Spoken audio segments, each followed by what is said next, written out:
Diogo Freitas do Amaral nasceu na Póvoa do Varzim a 21 de julho de 1941, oriundo de uma família ligada ao regime do Estado Novo. Foi batizado por Abel Varzim, um padre oposicionista a Salazar. O seu avô era amigo do cardeal Cerejeira e de Salazar. É ao sair da capela privativa do avô de Freitas do Amaral que Salazar sofre um atentado em 1937, planeado por anarquistas. O pai, engenheiro Duarte do Amaral, foi administrador da SACOR por parte do Estado de 1953 a 1974, tendo chegado a vice-presidente do Conselho de Administração. Fora também secretário do gabinete de Salazar, quando este foi ministro das Finanças. Até 1974, teve lugar como deputado na Assembleia Nacional, onde representava Guimarães pelo Círculo de Braga.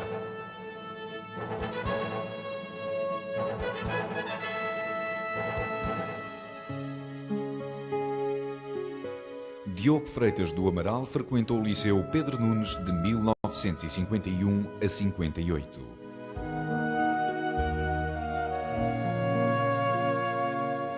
A partir dos 16 anos e durante 3 verões foi passar férias em Inglaterra. 3 influências políticas ele próprio reconhece na sua formação: o salazarismo bebido na família, a influência inglesa e, sobretudo, a influência francesa de conteúdo ideológico. Entra para a universidade, para a Faculdade de Direito, aos 17 anos, em 1958. Alinha na greve académica de 62. Era então presidente da Assembleia Geral da Associação Académica da Faculdade de Direito. Termina o curso como o aluno mais classificado. Começa a dar aulas de Direito Administrativo como assistente de Marcelo Caetano. Apresenta a tese de doutoramento em 67. Tem 26 anos de idade. Ainda nesse ano, a 2 de setembro, assenta praça na Marinha, onde cumprirá o serviço militar até 1970. Aí conhecerá Adelina Mar da Costa, o seu grande amigo e braço direito até ao fim dos seus dias. Adelina Mar da Costa falece em 4 de dezembro de 1980, com Sá Carneiro, no acidente de Camarate. Era então Ministro da Defesa. Encontra-se com Marcelo para tomar chá a 6 de outubro de 1968, na sua residência particular, na Rua Duarte Lobo, em Alvalade. A tomada de posse de Marcelo Caetano como Presidente do Conselho, em substituição de Salazar, acontecera a 27 de setembro. Nas eleições de 69, Freitas do Amaral é convidado por Marcelo para jantar em vésperas do Natal na Força Aérea de Monsanto. Estão convidados também, entre outros, Miguel Galvão Teles, João Salgueiro e Marcelo Rebelo de Sousa.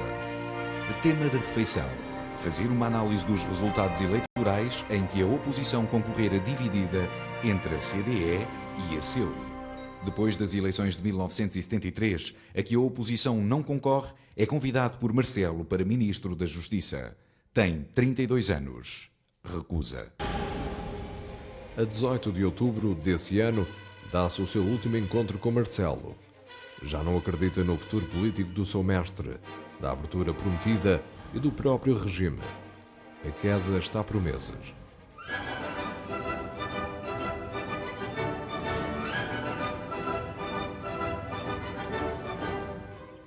O 25 de abril encontram no Hotel de Sesimbra, onde aprofundam um trabalho de direito sobre a distinção entre recurso hierárquico impróprio e recurso tutelar.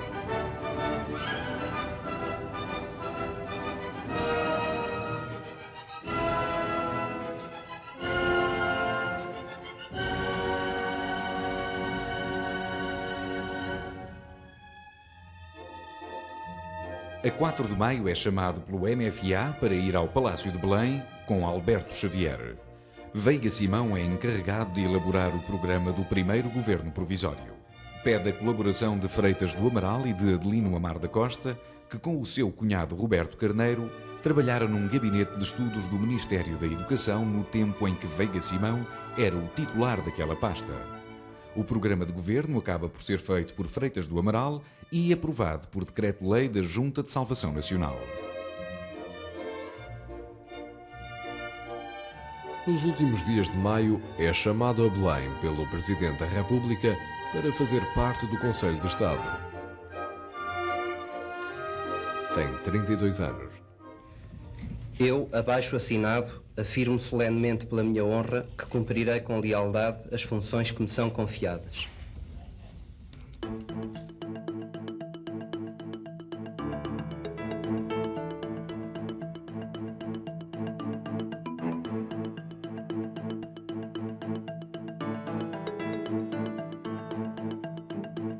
Discurso na tomada de posse em 31 de maio de 74.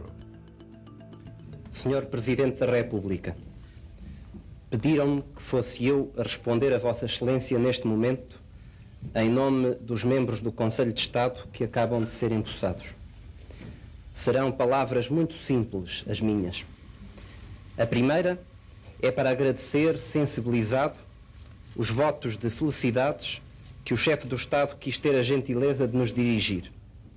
Vindos de Vossa Excelência, têm para nós redobrado valor. Ficamos-lhe muito gratos por eles. A segunda visa sublinhar a extraordinária importância das funções que hoje solenemente assumimos. O Conselho de Estado vai ser, no período que decorre até à entrada em vigor da nova Constituição Política, um órgão fundamental da democracia portuguesa, pelas funções de equilíbrio, de garantia e de moderação que será chamado a exercer. Todos estamos inteiramente conscientes da grande responsabilidade que passa de hora avante a recair sobre os nossos ombros. Queremos, por isso, assegurar a Vossa Excelência, e é esta a minha terceira afirmação, que nos anima o propósito sincero de servir o país com o maior empenho e o mais devotado afinco no posto que passamos a ocupar. Senhor Presidente da República, são muitas e muito delicadas as tarefas que nos aguardam para a construção de um Portugal moderno, livre e renovado. Mas tudo quanto por nós tiver de ser feito, sê-lo-á.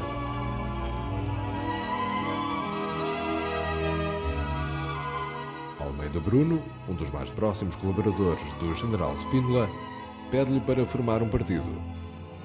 A primeira semana de junho começa a dedicar-se à fundação do CDS.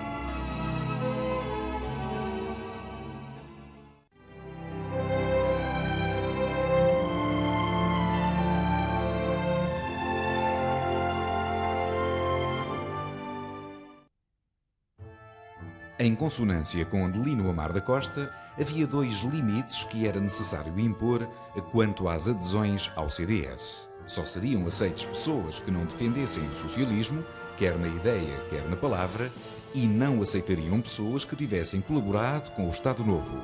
Decisão esta nem sempre satisfeita. Palma Carlos, com o apoio declarado do seu vice-primeiro-ministro Sá Carneiro, tenta antecipar as eleições presidenciais e adiar as eleições para a Assembleia Constituinte. A proposta é rejeitada por unanimidade pelo Conselho de Estado, quer pela componente civil, quer pela componente militar. A 17 de julho de 74, realiza-se a primeira Assembleia dos Fundadores do CDS, que é formalmente criado a 19 de julho de 74, no dia do aniversário de Sá Carneiro. Este nosso partido do centro traduz, no plano das pessoas que o constituem, como no plano das ideias que o informam, uma síntese harmoniosa. É possível que noutras circunstâncias tal síntese se tivesse revelado inviável. No momento atual, porém, ela é a solução mais natural. A nossa declaração de princípios reflete, de modo evidente, a harmonia que espontaneamente se pôde obter. Assim, do lado do centro-direita, recolheram-se as ideias mestras do papel decisivo da iniciativa privada como motor do desenvolvimento, da necessidade do progresso acelerado como fonte de melhores níveis de bem-estar, da descentralização como fator de dinamismo e responsabilidade. da supressão de condicionamentos e restrições à criatividade e à inovação como condição de eficácia do sistema social, da proteção dos pequenos comerciantes, industriais e agricultores como forma de robustecimento das classes médias, essenciais ao equilíbrio de qualquer sociedade livre, e da necessidade de tranquilidade pública como condição de viabilidade da ordem democrática. Queremos construir, assim, uma economia social de mercado cujo objetivo fundamental seja o da obtenção de uma justiça social avançada num mundo mais livre, mais humano e mais fraterno. Um mundo em que o homem seja considerado pelos políticos como princípio e fim de toda a ação governativa, embora gozando de uma liberdade religiosa que lhe permita, se quiser, desenvolver as suas crenças e afirmar a sua espiritualidade. Quanto a nós, o país deve ser governado ao centro. Isto significa que tudo faremos para que Portugal não venha a cair num neocapitalismo materialista que reduza os homens a escravos do dinheiro e do prazer, nem num socialismo totalitário que elimina as liberdades em nome da omnipotência do Estado. Também nós, por isso, desejamos sinceramente atingir um dia o ideal da sociedade sem classes. Só que, em nosso entender, esse ideal obtém-se na liberdade, pelo acesso de todos à propriedade individual e não no totalitarismo, pela transformação de todos em proletários ao serviço do Estado. Fique, todavia, bem claro que, para nós, a política a prosseguir pelo governo saído das eleições não poderá limitar-se à pura e simples gestão dos assuntos cotidianos. Deverá orientar-se para o grande objetivo da transformação da sociedade portuguesa. Ainda antes da realização do primeiro congresso, a Juventude Centrista promove um comício em Lisboa, a 4 de novembro, no Teatro São Luís. O comício é boicotado por uma contramanifestação. Há dezenas de feridos apesar da presença do Copcom. Na noite seguinte, o telejornal narra e tenta explicar os incidentes havidos. O CDS é considerado o partido mais à direita do novo regime e aquele onde se teriam filiado serventuários do anterior regime. O CDS é legalizado como partido em janeiro de 75. É admitido na União Europeia das Democracias Cristãs, primeiro que o PDC, dirigido por Sancho Osório e que mais tarde, ainda que temporariamente, viria a ser ilegalizado. O primeiro congresso, marcado para 25 e 26 de janeiro, no Palácio de Cristal no Porto, é cancelado pela violência das contramanifestações. Os congressistas são impedidos de sair. Os convidados e observadores internacionais protestam.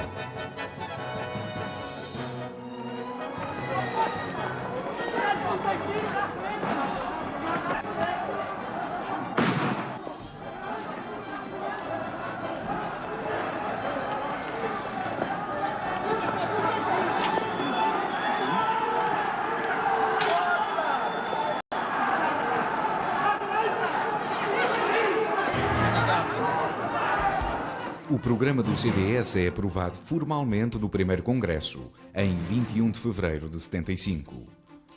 O congresso realizou-se quase na clandestinidade, no edifício da Comissão Distrital do CDS no Porto, na Praça da República. Estiveram presentes 82 delegados, procuradores dos outros delegados eleitos, o que perfazia um total de 603 dos 712 congressistas presentes no Palácio de Cristal em janeiro. Este programa viria a ser substituído por outro, em bloco, no 11º Congresso, em 93, já sob a liderança de Manuel Monteiro. O 11 de março apanho em Londres com Adelina Mar da Costa, onde fora fazer treinos de atuação televisiva nos estúdios do Partido Conservador Britânico.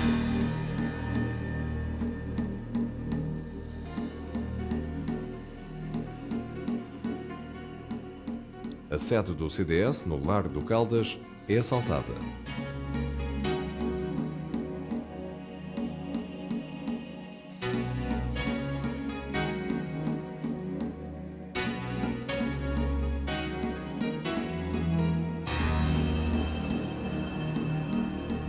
Junta de Salvação Nacional e o Conselho de Estado, a 14 de março, são extintos. É criado o Conselho da Revolução.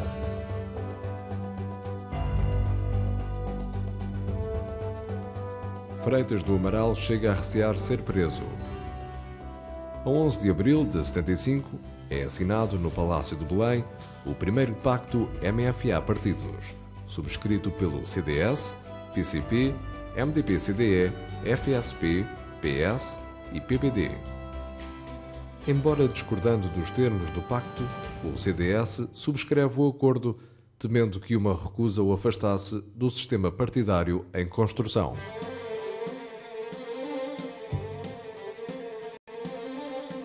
O CDS participa já, ainda com muitas dificuldades, na implantação do boicote dos seus comícios na campanha eleitoral de abril de 1975 para a Assembleia Constituinte.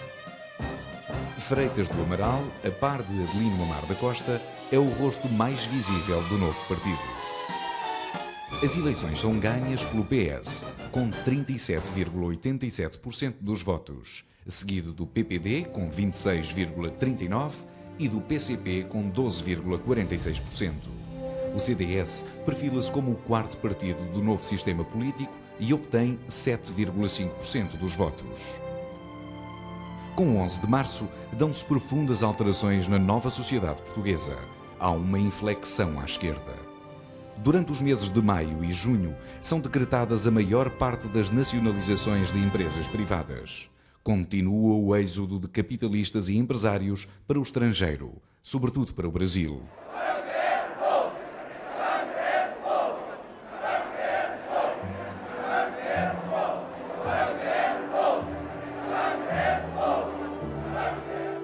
De abril a junho de 75, são promulgados os principais diplomas sobre a reforma agrária e aumentam as ocupações de terras no Alentejo. Sá Carneiro, o líder do PPD, está doente desde janeiro. Operado em fevereiro, vê agravar-se o seu estado de saúde e, a 24 de maio, pede a suspensão de funções de secretário-geral do PPD. O CDS ainda não tem influência na sociedade portuguesa, conotado com o setor mais à direita. A campanha contra o chamado gonçalvismo será hegemonizada pelo PS. Na sessão de 2 de junho de 1975, é aberta solenemente a Assembleia Constituinte. O CDS vai ocupar o espaço mais fisicamente à direita do hemiciclo. Freitas do Amaral ocupa o assento que fora do seu pai na Assembleia Nacional. Tem 33 anos e é pela primeira vez deputado. O país vivia então sacudido com a crise do República e com a ocupação da Rádio Renascença em 27 de maio. Tanto no caso República como a ocupação da Rádio Renascença provocam o levantamento da Igreja Católica, influente e decisivo no verão quente, a par da grande agitação do PS. A 18 de junho, uma manifestação junto do Patriarcado para apoiar a luta dos ocupantes da Rádio Renascença termina em violentos confrontos.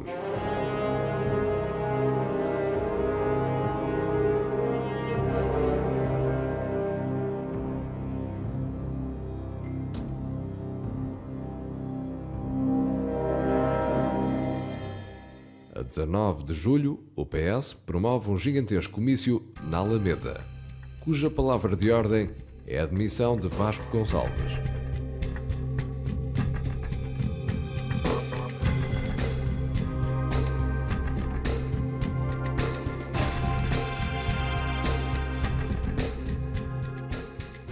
Em fins de maio, as sedes do PCP e do MTP-CDE começam a ser assaltadas. Elementos do CDS participam em todas estas manifestações.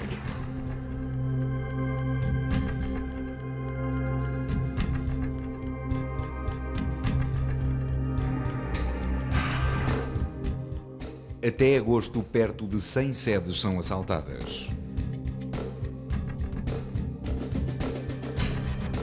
Vasco Gonçalves acaba por cair e é formado o governo de Pinheiro de Azevedo. que tem uma vida atribulada até ao 25 de novembro, com a tentativa de sequestro e suspensão de atividades. Vocês já viram agora o Governo suspender a sua atividade? Realmente assim, fora do normal. É uma situação muito difícil. Cadeiras, é? Fui sequestrado já 2 vezes. Já chega, não gosto de ser sequestrado, é uma coisa que me chateia, dizendo que estava feita ou convocada uma manifestação. Eu julgo que é de apoio ao Sr. Presidente da República contra o 6º Governo, que é o costume deles. Quando se dá o 25 de novembro, à exceção de Cunhal, que 24 horas antes se encontraram com Costa Gomes, no Palácio de Belém, os líderes dos principais partidos políticos não se encontram em Lisboa. Mário Soares está no Porto. A 25 de novembro, pela manhã, Freitas do Amaral e pela tarde, Sá Carneiro tinham partido para o estrangeiro. Os acontecimentos do 25 de novembro dão a vitória à linha moderada do MFA, consubstanciada no Grupo dos 9, no terreno operacional, liderada por Ramalhianas. A 2 de fevereiro de 1976 é aprovada pela Assembleia Constituinte a Constituição. O CDS é o único partido a votar contra, em desacordo com o conteúdo socializante da Magna Carta. Mas se a direita, depois das próximas eleições, penetrar na sala das sessões, logo verão a diferença. O CDS até hoje tem sido centrista por atitude e por convicção. Talvez que em breve venha também a ser centrista por contraste. O CDS vem sendo, desde o 11 de março, um partido de oposição. Fomos, de entre os muitos partidos que em Portugal discordaram dos sucessivos governos provisórios, o único que teve a coragem e deu o exemplo de se considerar da oposição. Coragem porque entre o 11 de março e o 25 de novembro não foi fácil para nós arrostar com a fúria devastadora de quem não via em nós adversários, mas inimigos. E exemplo porque era necessário iniciar os portugueses na aprendizagem da democracia, e esta não existe onde não houver oposição.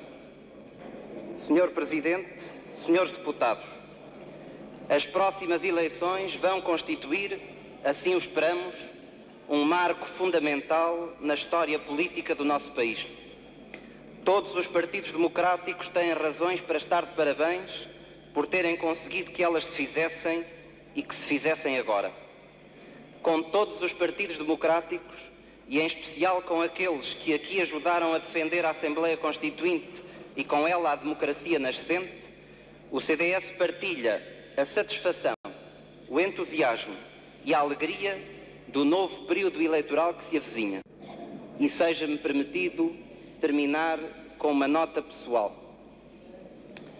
Nenhuma democracia é possível se os deputados dos diferentes partidos não conseguirem estabelecer por cima das fronteiras ideológicas que os dividem sólidos laços de relação pessoal.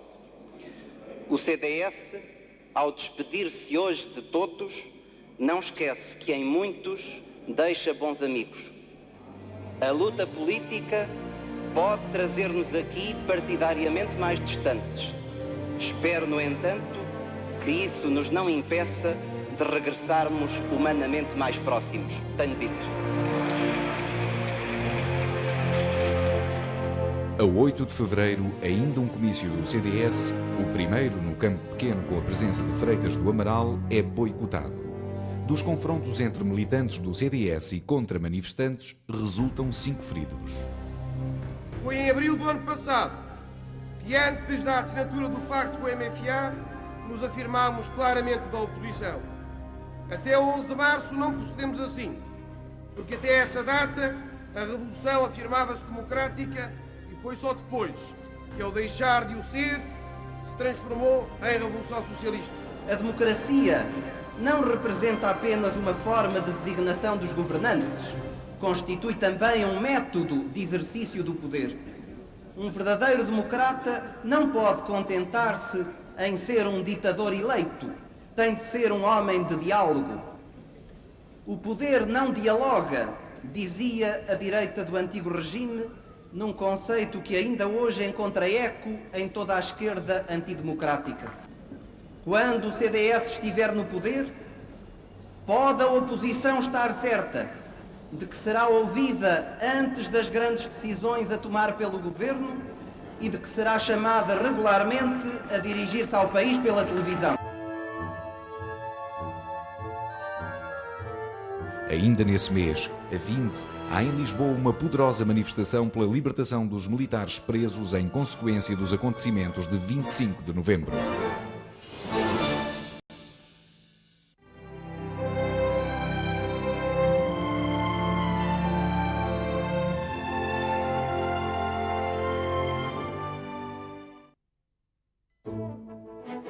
Em maio desse ano, 14 dias depois do PS anunciar o seu apoio à candidatura de Ramalho Yanes à presidência da República, o CDS declara publicamente também o seu apoio a Yanes.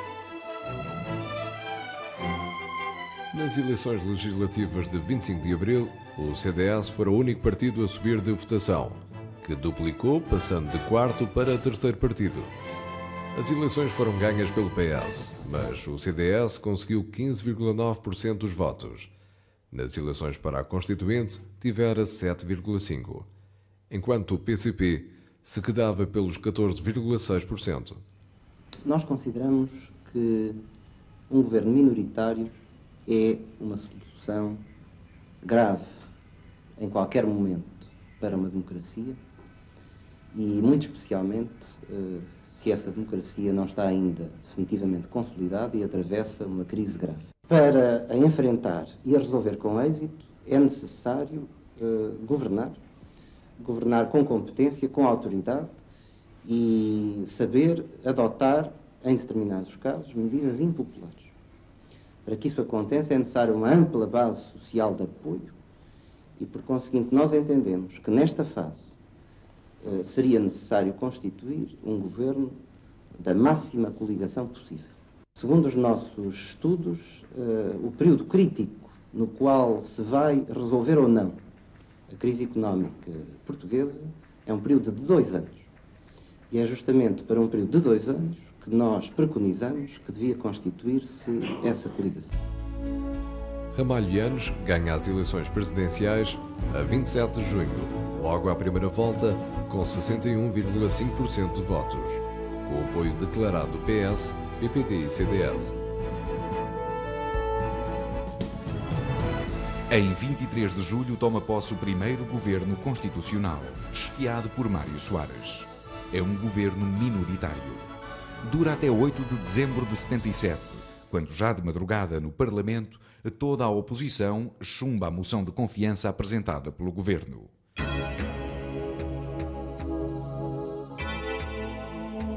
Yanes pede a Soares para que continue à frente do Executivo. Soares aceita com uma condição. O novo Executivo tem que ser sustentado por uma maioria parlamentar. Posto de lado o PCP e o PSD, resta o CDS. Sim, estão previstas várias reuniões a vários níveis para continuar a debater, enfim, dentro da ideia de que temos estado a fazer um esforço muito grande para conseguir dar ao país um governo que possa governar e resolver os problemas. Cada vez é mais urgente que o país tenha um governo. O CDS não se tem poupado esforços nesse sentido, porque tem a consciência de que isso é necessário ao país. E a nível de despartidarização de personalidades? Bom, já se conhece qual é a fórmula que, em princípio, está a ser estudada para servir de base ao novo governo. É a fórmula de um governo de base PS com personalidades e apoio parlamentar maioritário e estável. Nós aceitamos essa fórmula e, nessa medida, pois entendemos que há uma noção ampla de personalidades que poderá vir a permitir um consenso acerca da formação do novo governo. Inclusive personalidades de peso dentro do CDS, Sr. Professor? Por definição, todas as personalidades do CDS são de peso.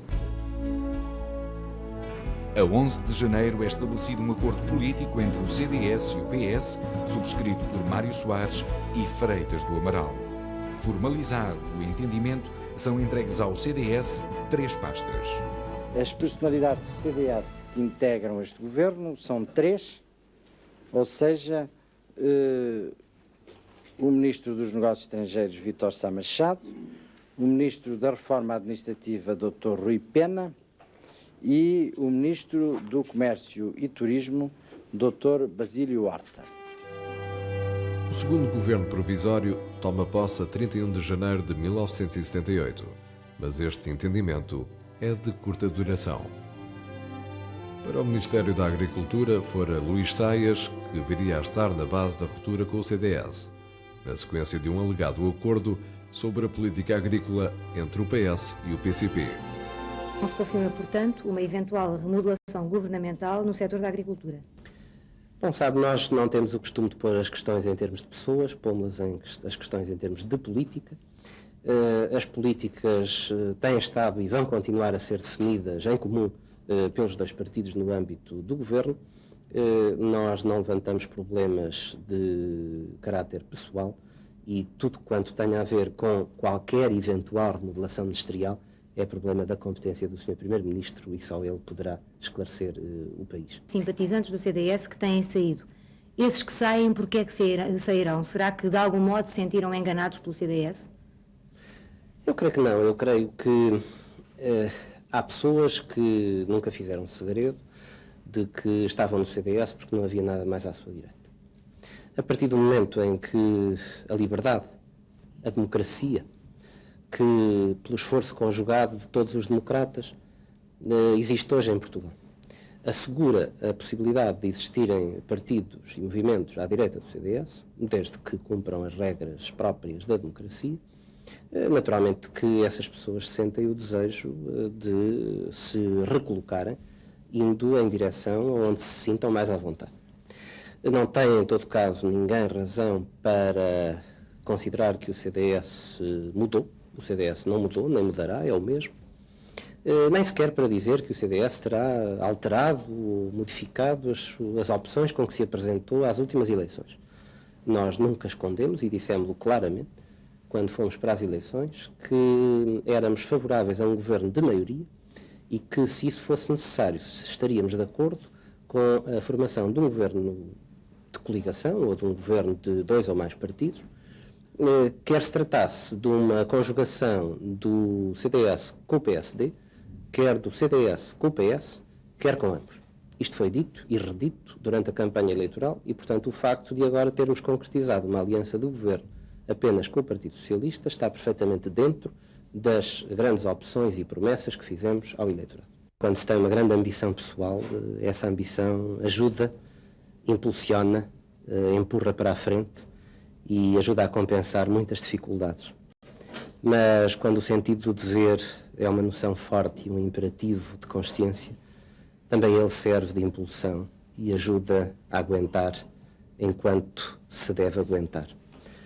O que naturalmente não leva é a que se fique eternamente agarrado a essa função, porque as funções, quando são cumpridas por dever, normalmente duram apenas o tempo que é necessário para cumprir o dever. Menos de 6 meses depois de tomar posse, o Presidente da República, Ramalhianes, a 26 de julho de 78, põe fim ao segundo governo constitucional.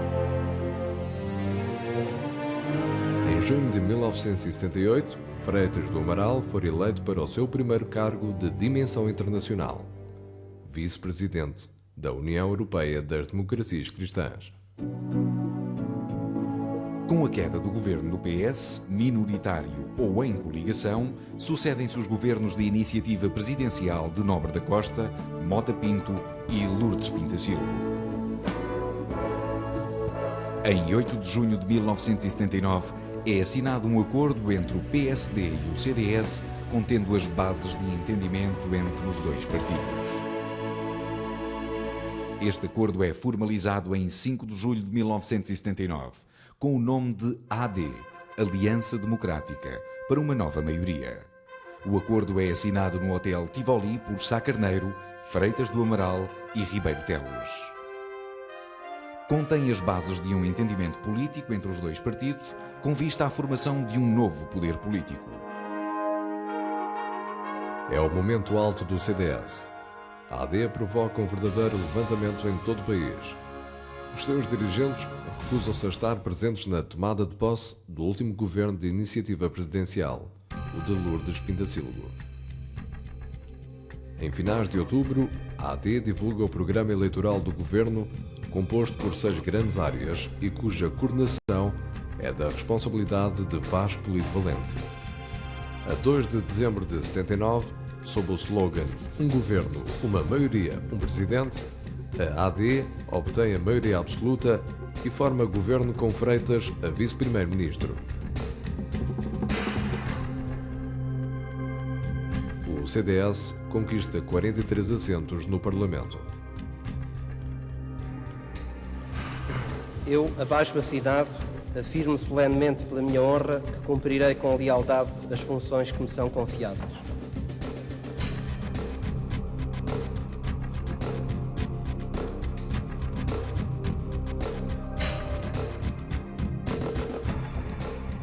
Em 3 de julho de 1980, para a concretização do slogan "Um Governo, uma maioria, um Presidente", a AD apresenta no Rossio o seu candidato a Presidente da República, o General Soares Carneiro.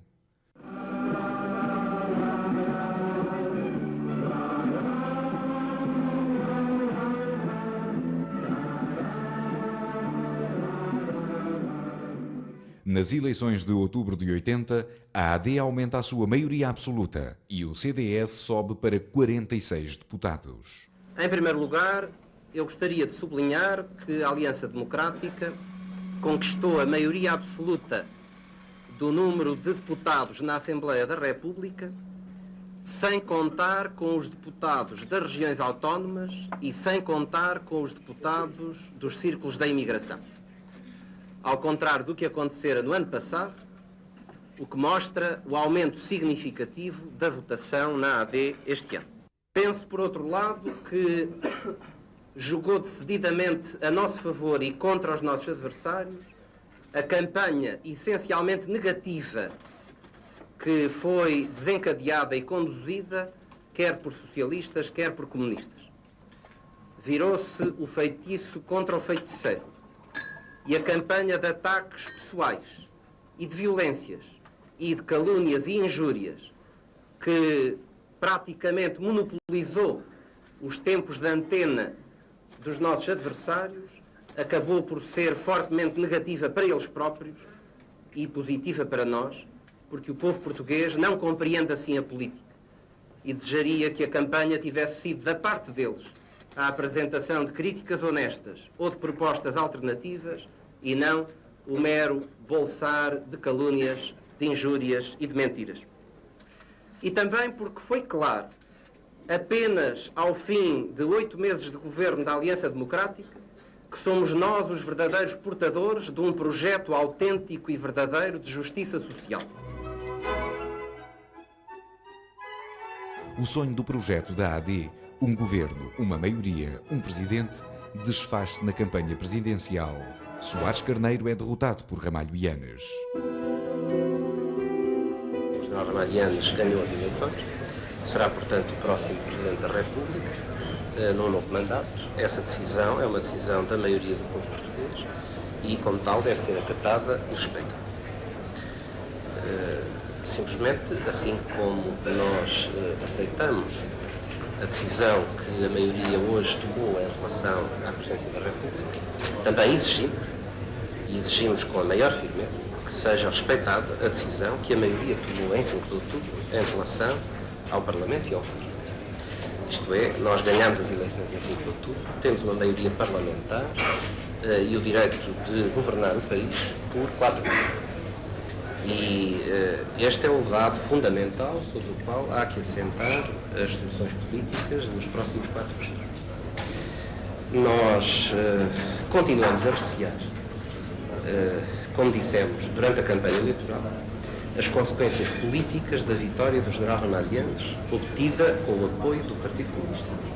É perfeitamente claro, perante os resultados de hoje, que sem o apoio do Partido Comunista, o General Ramalho Yanes não teria sido eleito. O General Ramalho Yanes disse durante a sua campanha que criaria as melhores condições para que o governo da Aliança Democrática pudesse funcionar e pudesse funcionar bem, melhor que possível. Mas depois acrescentou alguma coisa de contraditório com isto, ao dizer que o faria tal como fez durante o ano de 1980. Ora, eu queria dizer aqui muito claramente que para que ele possa cumprir a sua promessa de criar condições para que o Governo da Aliança Democrática funcione bem e governe bem, é necessário que ele mude de atitude e que não mantenha a atitude de hostilidade sistemática que manteve durante o ano de 1980. E essa é uma promessa que ele fez e que nós exigiremos que ele cumpra. A 4 de dezembro, dias antes de se conhecerem os resultados eleitorais, morrem no acidente de Camarate Sá Carneiro e o seu Ministro da Defesa, grande amigo e braço direito de Freitas do Amaral, Adelino Amaro da Costa. É o fim anunciado da AD. Balsemão assume a presidência do Governo e do PSD, perante as reticências de Freitas do Amaral, que lamenta que a escolha de Balsemão não tivesse resultado de consenso da AD. As relações entre Freitas e Balsemão são tensas e degradam-se. O 6º governo constitucional de Balsemão cai. O líder do CDS manifesta a sua indisponibilidade para integrar um novo executivo. Freitas do Amaral é eleito a 3 de março de 81, por unanimidade, para o cargo de presidente da União Europeia das Democracias Cristãs.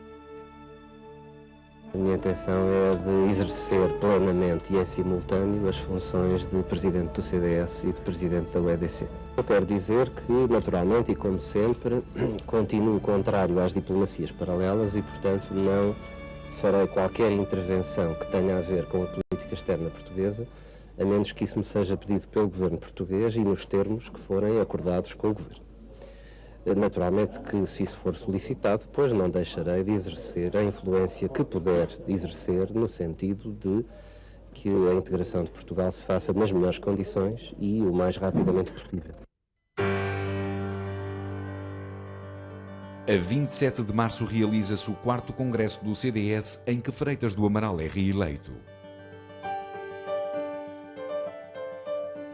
As autárquicas de 12 de dezembro de 82 confirmam o princípio da queda da AD. Freitas fala mesmo em desaire eleitoral.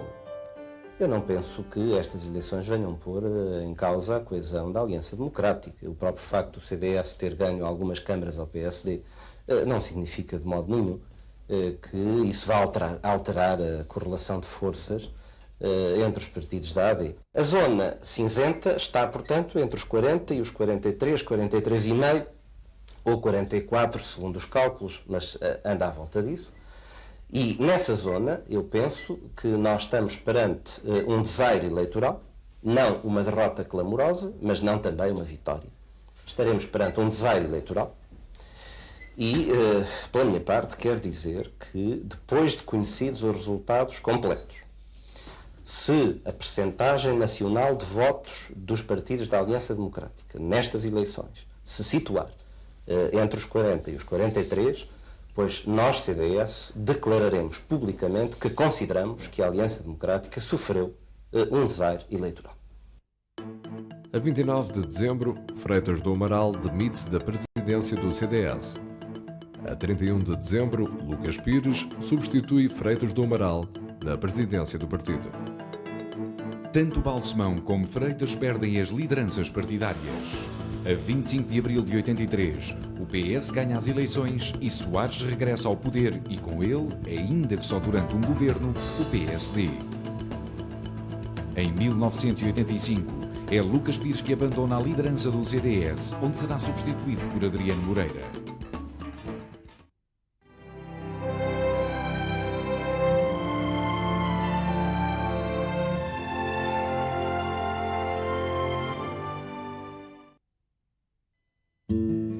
Cavaco Silva vence as eleições cortando com o Bloco Central e defendendo no Congresso do PSD, na Figueira da Foz, a candidatura presidencial de Freitas do Amaral.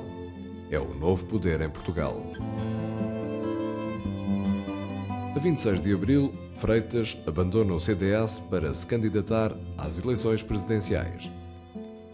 Soares, segundo as sondagens, parte com 8% dos votos. Freitas, candidato do CDS e do PSD, parte com os confortáveis 40%. A 26 de janeiro, realiza-se a primeira volta.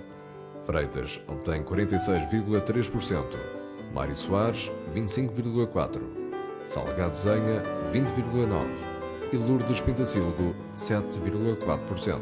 Dr. Mário Soares há de comum o mesmo conceito de democracia política e as mesmas grandes opções de política externa.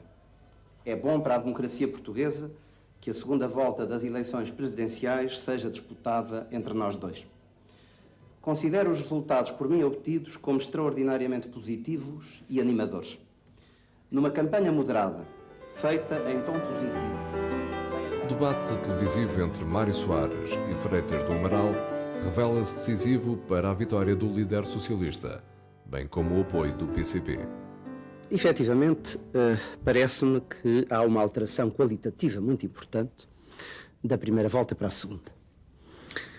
Alteração essa da situação em si, dos apoios e alianças que estão na base da candidatura do Dr. Mário Soares, da linguagem que o Dr. Mário Soares começou a utilizar. Ele era contra a ideia de qualquer aproximação ou unidade entre a esquerda democrática e a esquerda totalitária, entendendo por esta os comunistas, que considerava que sempre que isso tinha acontecido em Portugal tinha sido grave, e quem pensava que podia aliar-se com os comunistas e depois conter o avanço dos comunistas ficava numa situação bem triste perante a sociedade portuguesa.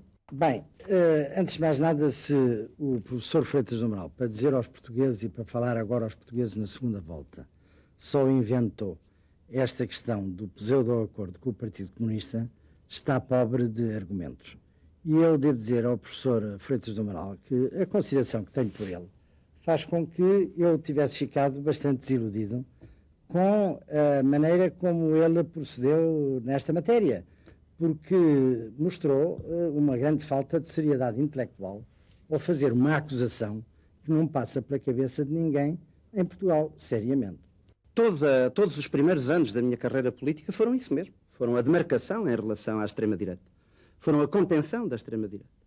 E o Dr. Mário Soares, que agora me acusa de não o fazer, porque só agora é que descobriu isso, passou anos a elogiar-me por o fazer, justamente porque eu contribuí, e contribuí numa medida muito importante para justamente a consolidação da democracia no nosso país e para a demarcação entre a direita democrática e a direita não democrática. A coerência, a competência, a honestidade, a seriedade, o caráter, a coragem, estas qualidades fundamentais que estão em causa para a escolha de um Presidente da República não têm nada a ver com a divisão entre esquerda e direita. É pena que o Dr. Mário Soares mude tantas vezes de opinião e queira agora ressuscitar a divisão.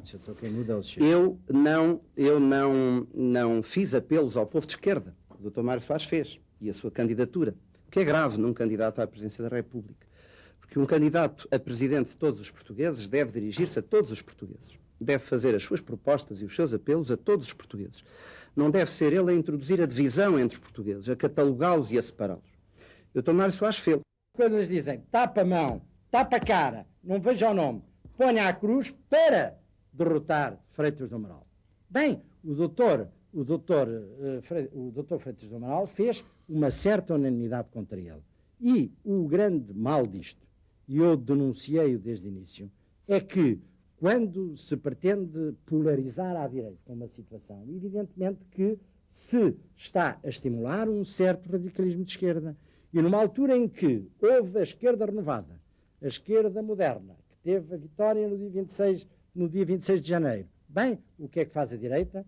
Bem, e um partidário acérrimo do Dr. Freitas do Amaral chama gênio ao Dr. Álvaro Cunhal, dá-lhe ramos de flores e diz que quem ganhou foi o Dr. Álvaro Cunhal. Diz o Dr. Mário Soares que a minha candidatura restringe a base de apoio ao governo do professor Cavaco Silva.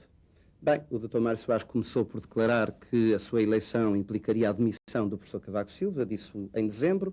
Agora, todo ele é sorrisos para o professor Cavaco Silva e para o seu governo, porque já percebeu que é um bom governo e que está a governar bem. Bom, mas a verdade é que eu não vejo como é que a minha eleição poderá restringir a base de apoio ao governo. Mas não sou presidencialista, nunca fui, e fui o primeiro líder político português a declarar porque é que não sou presidencialista e porque é que entendo que o presidencialismo é mau para Portugal. A grande diferença que me separa do Dr. Mário Soares não é a da democracia porque ambos a defendemos. É que, no fundo, o Dr. Mário Soares encarna o imobilismo, eu encarno o reformismo. O Dr. Mário Soares é hoje a figura do velho do Restelo com medo de avançar. Eu, pela minha parte, quero que Portugal vá novamente à Índia. Quero dar-lhe a capacidade de enfrentar o futuro e de se transformar num país novo, mais próspero, mais justo, mais fraterno. Na segunda volta das presidenciais, Mário Soares consegue 51,2% dos votos. Freitas do Amaral, 48,8%.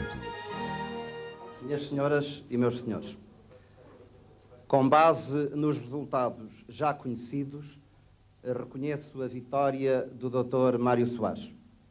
Dou-lhe os meus parabéns e desejo-lhe sinceramente as maiores felicidades no desempenho da mais alta magistratura da nação, para bem de Portugal e de todos os portugueses. Em democracia, o povo decide soberanamente. Como democrata, aceito e respeito a decisão tomada. Oxalá tenha sido a melhor para o futuro do nosso país. Na vida das nações, não contam apenas aqueles que ocupam cargos, mas também os que procuram traçar caminhos.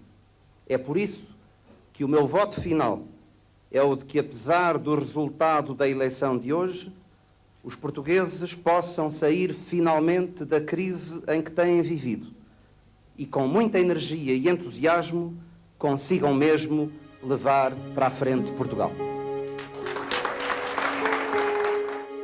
Em 31 de janeiro de 1988, Freitas do Amaral regressa à liderança do CDS. A 16 de março de 1990, Freitas do Amaral apresenta 5 condições ao Congresso do CDS para se manter à frente do partido. Em 91, realizam-se eleições legislativas. O PSD obtém a maioria absoluta. O PS conquista 29,1% e o CDS queda-se pelos 4,4%. A 6 de outubro, Freitas do Amaral demite-se da liderança do CDS, logo seguida da demissão do CDS de Lucas Pires. Manuel Monteiro é eleito líder do CDS. Freitas do Amaral demite-se do partido. Em 1993, no 11º Congresso, em Vila da Feira, o CDS assume-se como partido de direita e não de centro. É acrescentado ao seu nome a sigla PP. Freitas do Amaral abandona a atividade partidária. Em 1995, publica o primeiro volume das suas memórias políticas. Eu pretendo essencialmente dar testemunho de uma época que vivi muito de perto, da qual fui protagonista e testemunha, e que tinha muito para contar sobre ela. E então eu achei que tinha obrigação cívica de dar este testemunho para que um dia, daqui a muitos anos, quando se puder fazer uma história objetiva e imparcial deste período, o meu ponto de vista seja conhecido.